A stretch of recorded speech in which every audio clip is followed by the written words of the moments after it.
from player than McKelvin is. I don't know. I like that. I think teams are really liking that versatility with Dowling and Aaron Williams at the top of round 2. Yeah, it's good value. No, it's not bad value at all. You could have went round 1. I don't think anyone would have bashed a pick if he went late in the first. And I know there's a lot of talks of people thinking that Patrick Peterson would have been a big need for the Bills. I think this might make Ryan Mallett fall. I do. If Washington and San Francisco don't want a QB, then maybe Kaepernick falls a little bit, and Mallett could be on even more of a downswing. Well, I think Cincinnati is extremely happy right now. Yeah. All right. You think there's any shot there? Oh, the pick's in. Dalton. Dalton. I'm typing it in right now. I'm not waiting. No, you just. I hope they take like Pat Devlin. No one goes what? No one knows Castle. No one knows when Dalton became good, but apparently someone thinks so. Neither of us do. He became good when all these teams looked at their depth chart and said, "Holy crap, we don't have a quarterback." Yeah. I still love to see Mallett go to Cincinnati. Just couldn't get much better than that.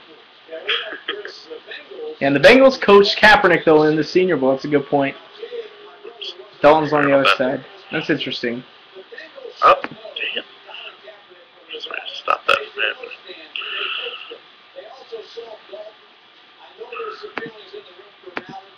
I am stealing from ESPN, Jack. I'm not pretending like I'm not. They'd put that up.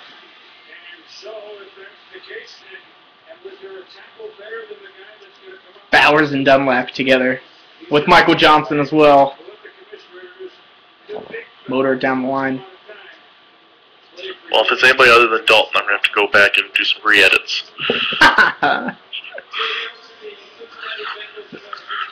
Do we have any guest announcer for every pick?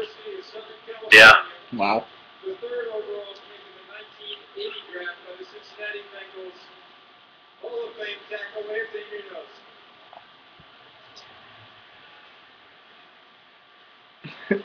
Nice ghetto.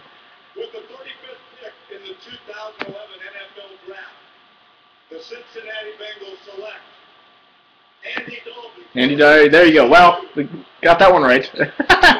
Didn't have to change it, Scott. So Andy Dalton, looks like they upgraded the camera. No more of the webcam for Andy Dalton. With like grainy webcam before, but no, you know what? Bengals need a QB. This is going to put pressure on Carson Palmer. I don't like Andy Dalton. I thought he was a 4th-round pick. I still don't see him as a starter in the NFL. I think if you watch highlight tape, you can like Andy Dalton. If you watch a whole game, you're not exactly going to like him as an NFL player. He has to adjust to a pro-style system. His arm strength is very, very poor. I'm just not a big fan. I mean, to me, this is it for Carson Palmer in Cincinnati. No, that's over. And no, I'm not sold that the Bengals are going to trade him. They might just hold on to his rights just to spite him, right? Just to show Carson Palmer, who's boss him, that they're not going to give in to a player doing this. And Mike Brown has done it in the past, and eventually the players have caved. Whether it be, I believe Corey Dillon, Carl Pickens did it. I'm not sure. Corey Dillon maybe. Ocho Cinco did it, and so there's a history of them playing hardball. So right. Carson Palmer might have to follow through with his threat to retire. Yeah, and looks like the chat room likes his girlfriend's intangibles more than him. So she's getting the play. And I could see the Bengals going running back in round 3, just getting their trifecta. If they may not. Cedric Benson's a free agent. Maybe they get a runner in round 3, just get their QB wide receiver running back now, and keep that for the future. Denver's on the clock. Tom says thinks they go Drake Nevis. I think it's a little high for him. I'm thinking Marvin Austin here for Denver. I think Marvin Austin, Stephen Paya, either one I think would be a good fit. Paya would be a nice fit. This just feels like a nice point for Marvin Austin, to be honest with you. So I'd be very intrigued. Let me see what I ended up having here. I had Paya in my mock draft, although Austin was gone. So. Austin was gone. And Scott got 5th in the Huddle Report mock draft contest, which is huge. Beat Mayock and Kuiper and McShay, right? That's correct. Yeah, look at that. See, we do pretty well over here. Scott's got this on lockdown. That's going to keep your overall standing. Where are you overall? I think I'm 6th in the 5-year average, so the consistency. Right. I like the consistency. See this trade? No, San Francisco. San Francisco's coming up, so quarterback. Yeah. I would think. I'll think quarterback, and I'd have to think. Well, you know, it could be Mallett. I have to think Kaepernick.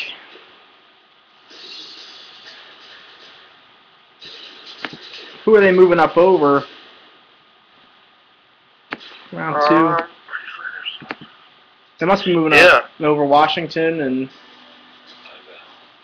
Arizona, you know, just to ensure whoever they want. Seems unnecessary. Well, I think it's got to be Kaepernick because I'm thinking they're probably competing with Oakland to see who could trade up first. Because if nobody else was competing to trade up, they didn't need to go this high. Right. They didn't need to go this high, which I'm sure Oakland was talking. There's already that talk out there. So San Francisco moving up. I think it has to be quarterback. I think it has to be quarterback. Now, do you think it's going to be Mallett or Kaepernick? I guess Kaepernick's you're saying competition with Oakland. Yeah. And I think he's a better fit. I think he's a better fit for Harbaugh than Mallett would be. And if this happens, then, you know, Oakland and Mallett could be an interesting fit, which is what you had in your mock draft. And just going back to the mock draft contest, we got to give props to the winner. Oh. Rick Goslin from the Dallas Morning News. He was already the only person to have won it multiple times. He had won twice. Now he's got the trifecta. He's got 3. He's just a mocking machine, and he won pretty comfortably too. Oh, he had numerous picks. He had Nick Fairley pick, the Corey Legit pick, some of the off the wall stuff he nailed. Yeah, I mean, I remember when I first looked at it yesterday morning, I was like, "Ooh, what are you doing, Rick?" And sure enough, last night I go back to count it up. It's like, "Oh, Rick." And he crushed everyone. Let's see what is the trade? I see the chat room mentioning it. I haven't gotten it yet. So go Cowboys. If you have that, let me know, because I think Twitter's kind of awry right now. Jack's asked, do you think Harbaugh could straighten Mallett out if they go that direction? I mean, I think it'd be a better fit for Mallett than Oakland or Cincinnati would have been. I think I'd be really intrigued to see what Harbaugh can do with Kaepernick. Yeah, because you know he's developed an athletic, mobile quarterback like that when he was at San Diego, not San Diego State, San Diego with Josh Johnson. Yeah, so he's shown he can do it with him. He's done a pocket passer with Luck, so I'd be intrigued. Yeah, I'm very intrigued with that. I want to see what he's gonna do with Kaepernick, because now, like I said, I think this is a good system for him. You have a good running back with Frank Gore. They addressed the offensive line last year, so this could be an area where Kaepernick could develop, and you don't have to start him year 1 if you bring back Alex Smith. You know, do you think that they would start Kaepernick year 1? I mean, there's going to be pressure to eventually. Sure. But I think Harbaugh's name is going to buy him some time if he needs it. Yeah. I mean, it's not Kaepernick needs to sit at least a year in his best interest, but it really is just going to depend on, assuming they pick him, obviously, but assuming it's going to depend on what they do in free agency or trades if they go get someone else. Yeah. Well, it has to be. Take like a cornerback or something here. Nah, it has to be Kaepernick. With pick number 36 in the 2011 NFL Draft, the San Francisco 49ers select Colin Kaepernick. There you go. Hey, it's almost as if we know what we're talking about. Hey, look at that! It's like we study this stuff or something. So does anyone have a trade? I haven't seen it yet, but I'm keeping an eye on peeled. Obviously, Denver is getting 45. Right. Second, 4th, and 5th. So they got 45 as well as a 4th and 5th round pick. That's pretty good. That's pretty good for Denver. I don't know. I was just thinking the opposite. I was thinking that's not a whole lot considering they moved down. Yeah. How many spots is that? 10 spots? 10 spots in the second. I don't know. I don't think it's bad because they do have another 2nd round pick, and I think the defensive tackle depth is decent. They can find someone there if that's what they want. They're back-to-back now at 45 and 46. Oh, I like those. We have it somewhere else in the draft too. I think Seattle has it in the 7th. All right, so Kaepernick, we talked about that. Cleveland's up. Scott, give your prediction quick before they go up. I know you have Greg Little? Greg Little, there it is. I think I started saying that yesterday. Yeah. As soon as they didn't get Julio Jones, I just think he's a perfect fit for West Coast offense. And he's a talented kid. I mean, anybody, if you haven't heard my scouting report on him, go to the website and check it out, and you'll see I'm pretty impressed with Greg Little. He's a talented kid. He's mature a little bit, but... Good call by Tom. You know, December in Ohio, Colt McCoy against Andy Dalton in a giant windy game, and it'll be the worst game ever. I'm gonna go Jabal Sheard here. I think he's a nice fit for their defense. They need that D-end pretty badly. You know, if they don't take Greg Little, I think it's got to be a pass rusher. How about Bowers? Yeah, I mean, they might be considering Bowers at number 6 overall a month ago.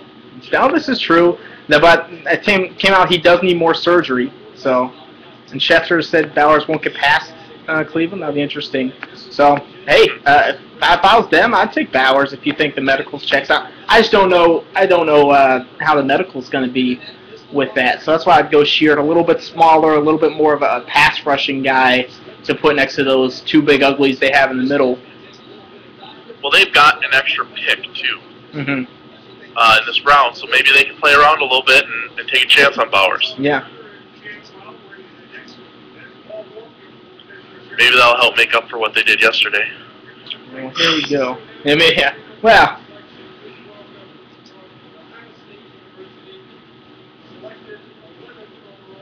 I don't think I'm very high on the list of Browns fans.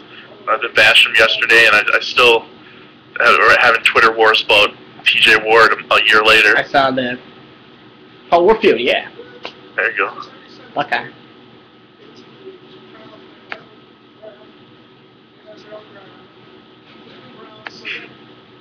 Oh. Well, Sheard, look at that. I got it. Nice job.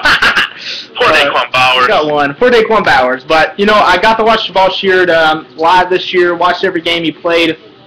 Jabal Sheard is an excellent, excellent player. And, you know, I think the problem with him is he is more of a one-trick pony, but the productivity this year is tough to eliminate that. He has some injury concerns, has some of the off-the-field intangible concerns, but I think it's just an excellent fit for the new Browns defense, and that's why I really like this pick. Yeah, I think it's a solid fit, and he's a lot. I think he's probably a better pass rusher than I thought they were going to get there. Yeah. You know, I was concerned about when they traded down like that. I was like, ooh, if they don't take a defensive end in round 1, I don't know that they're going to get one. So I like the pick. I think it's good. I don't know if he's going to be the type of dynamic guy that they need, but. Well, you know, he had a really good season, and it's not necessarily that the Big East has best offensive lineman, but I think he has that type of potential. Now, you have to give the Browns credit, though. They've identified their biggest needs, and they've addressed them at least. They're not going off with these, you know, random silly picks. They're not pulling a Josh McDaniels or anything. So, I at least give them credit for, all right, we're switching. We're going to get 4-3 players. We're going to get Sheard. We're going to get Phil Taylor and go with that. And we'll see how it works out for them. But I like that pick, and getting a Pittsburgh guy is always a stick in the face of the Steelers. We got to play the Pitt, so. Well, I have to think the Arizona Cardinals like the situation they have now, because they need a pass rusher pretty badly, and we talked about all those guys are still available. I think Martez Wilson would be the best fit for them here, in my opinion. I like that versatility for that defense to play him inside or outside, have him rush the passer. I'd like to see Wilson here. Now, Kyle Rudolph, I think, also a possibility again, correct? Yep. I'm going to go with the local guy, Brooks Reed. That's where I went with my mom. Yeah, that'd be interesting. Keep him in Arizona.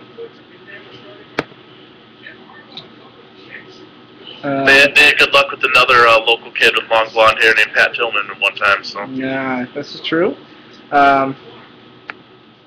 Stuber is tweeting up a storm about Ryan Mallett falling, that he's going to be a steal now. And it's one of Stuber's boys. A little upset. So, yeah, I'd like to see Martez Wilson here. I think Kyle Rudolph's probably a number 2. Ghetto says, Dante Mock will be picked too high. This could be one of those spots. Do you think Mock could go pretty soon? A team overdrafts him? I'd be surprised if he went this early. I mean, I wouldn't be shocked if he snuck into round 2, but I don't know if he's getting ahead of Ayers and Reed and guys like that. Wilson.